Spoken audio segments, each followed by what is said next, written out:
What a good day to learn something from the past. I think it's nice to know the story behind the first man who circumnavigated the globe. Let's learn about the story of Magellan and the discovery of the Philippines. Fernando Magallanes was filled from boyhood with a passion for finding unknown lands and waters. His own country, Portugal, would not listen to his projects when he offered them to the court. Like Columbus, Vespucci, and Cabot, he sought the favor of another country. He left Portugal, as an exile, and went to Spain. Magellan saw his duty in a larger life than in the restrictions of a provincial court. He had caught the spirit of Portuguese Henry the Navigator, and his soul had glowed when the fame of Columbus first thrilled Spain. In view of recent events, his character becomes one of the most interesting of past history. After nearly 400 years, that cast-out name rises like a star. One of Magellan's early friends was Francisco Serrao, who sailed with him for Malacca. He lived in the times of the Portuguese viceroys of India and was made captain of a ship which sought to explore the Spice Islands. One of the most inspiring of Magellan's friends was Roy Falero, who had wonderful instincts and a wide vision, but who became a madman. The two journeyed together, studied together, and met at Seville. Their vision was decisive of one of the greatest events, the circumnavigation of the world. Roy Falero, the cosmographer and astrologer, betrayed Magellan's secret to his friend, and partly broke friendship with him. Magellan could only acknowledge his error, and say that he never meant in his heart to betray the secrets of his friend. Falero dreamed on, but his mind weakened, and he died in Seville about 1523.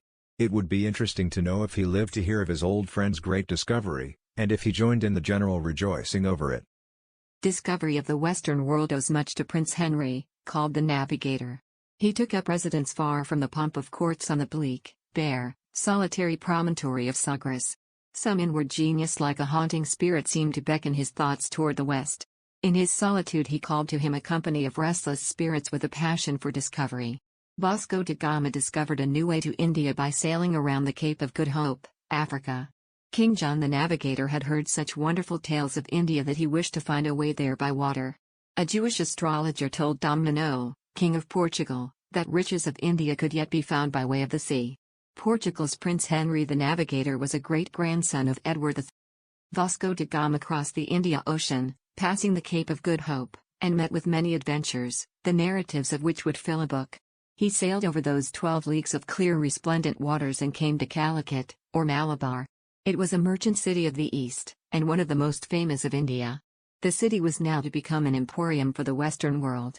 In September 1499 he returned to Portugal, and was received like a sovereign by the Portuguese king. Magellan sailed under the signature of his wife, Juana, who was silently watching over her husband's tomb, in the hope that the prince would one day rise again.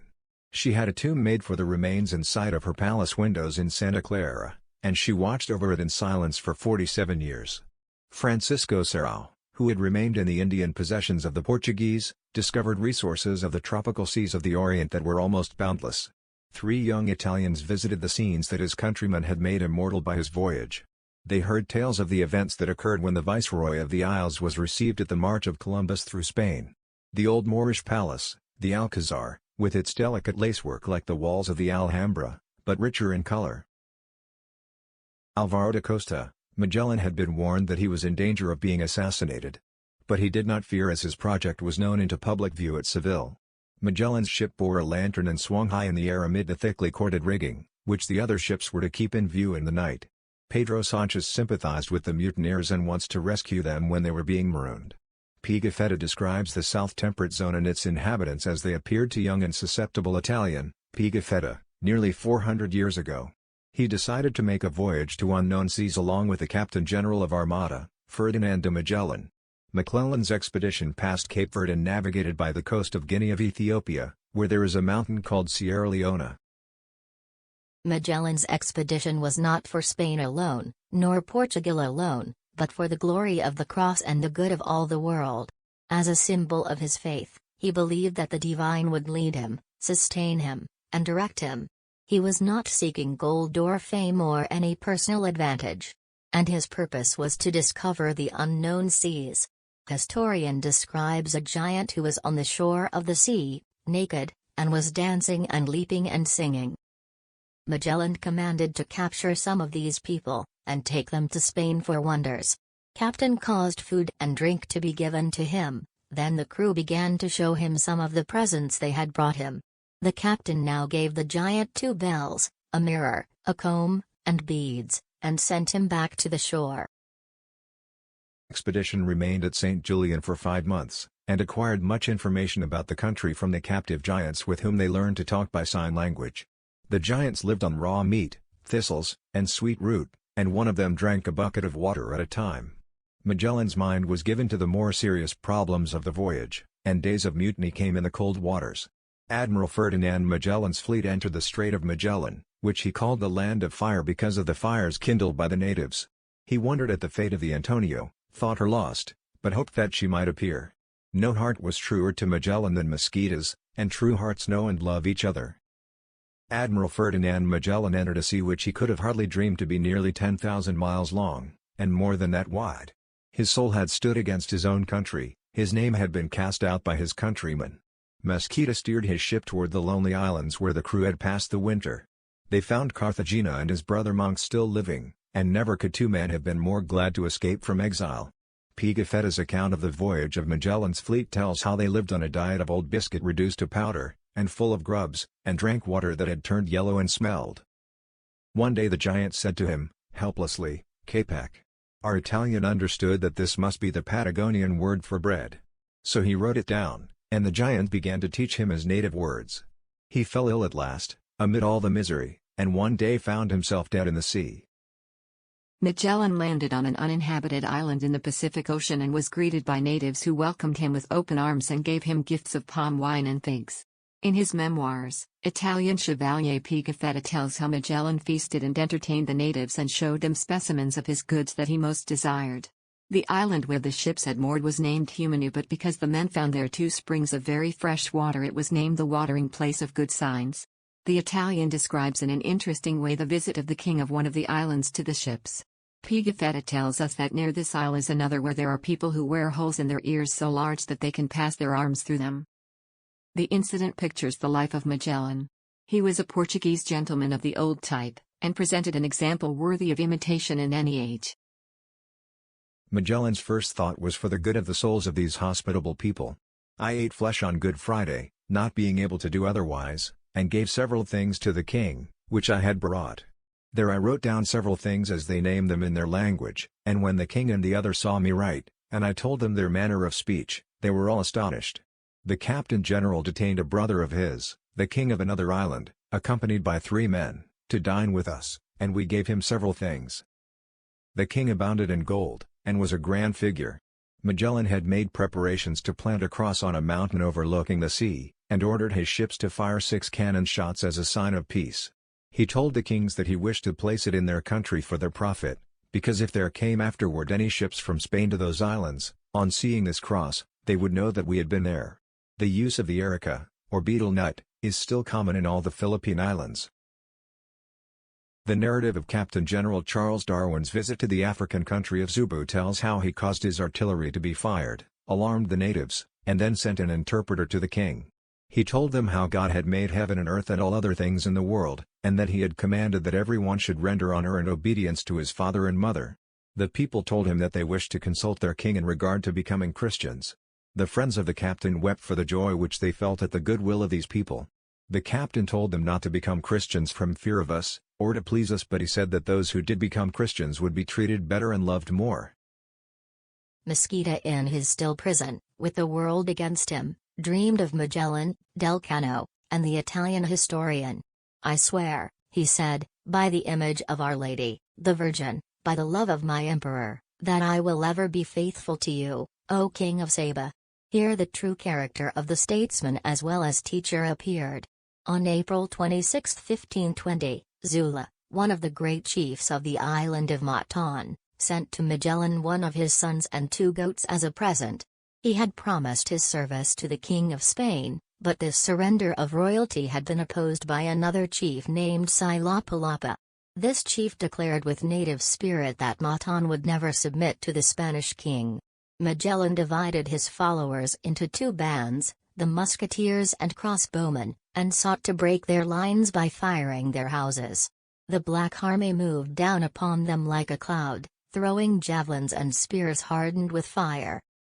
Some of them singled out Magellan. He gave orders to retreat, and his men took to flight. A poisoned arrow was aimed at Magellan. It pierced him in the leg, and he felt the wound, and knew its import. No hero of the sea has ever been more noble. His purpose in life was everything. He had the faith of a Christian knight. Magellan's dream was of the spiceries of the Indian seas. The Peruvians wished to find gold. The voyagers to the Antilles hoped to find the fountain of eternal youth. 2 ships anchored off tighter on the Spice Islands, saluting the king of the place with a broadside.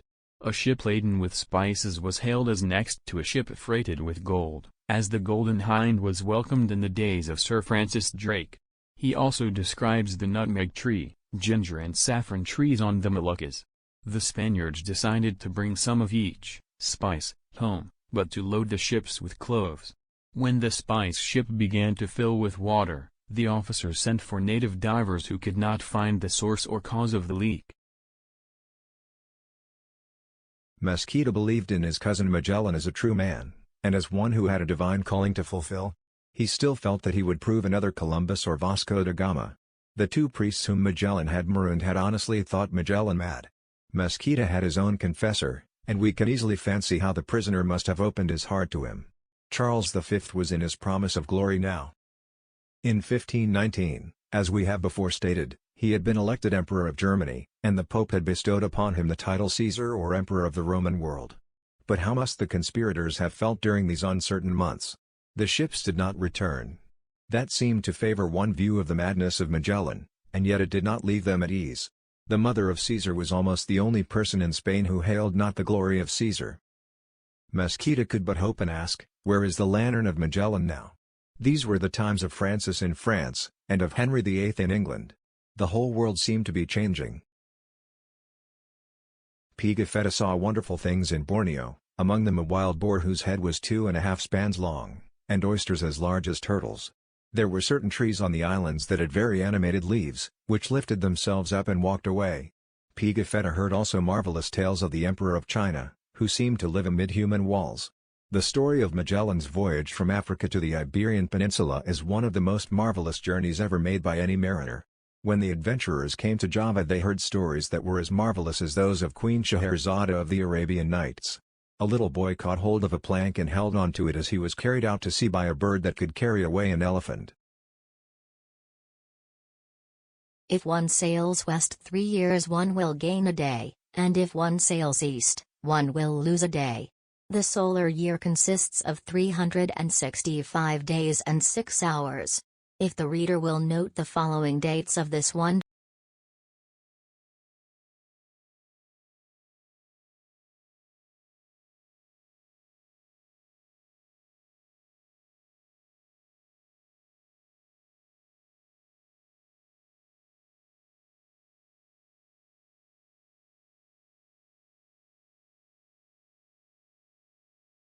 The Portuguese persecution of the expedition, which Magellan had made for Spain, did not cease even here.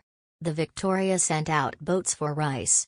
One of the sailors could not restrain his joy, and told the Portuguese who he was and whence he came. "The expedition carries glory to Spain," said they. "Did not the king tear the arms from Magellan's door?" The Victoria cast anchor in Seville on September 8, 1522, and heralds went forth to proclaim the news of Magellan's death. The hero of the day was Del Cano, the commander of the Victoria, and one of his ships had sailed around the world. The returning mariners were summoned to give thanks for their discovery on the day after their arrival, September 9, 1522.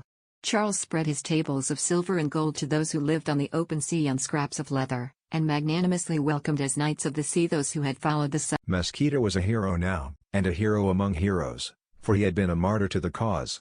To lead the natives of these islands to desire to receive all that is best in civilized life is one of the great missions of the Republic of the West. A memorial of Magellan, Del Cano, and Pigafetta should be placed on the Pacific island of Guam, which was captured by a U.S. cruiser in 1898. Pigafetta was true to the admiral, and one of the best things that can be said of any man is, he is true-hearted. We quote 2 verses, "Genius must overcome obstacles, and all obstacles, to be made divine."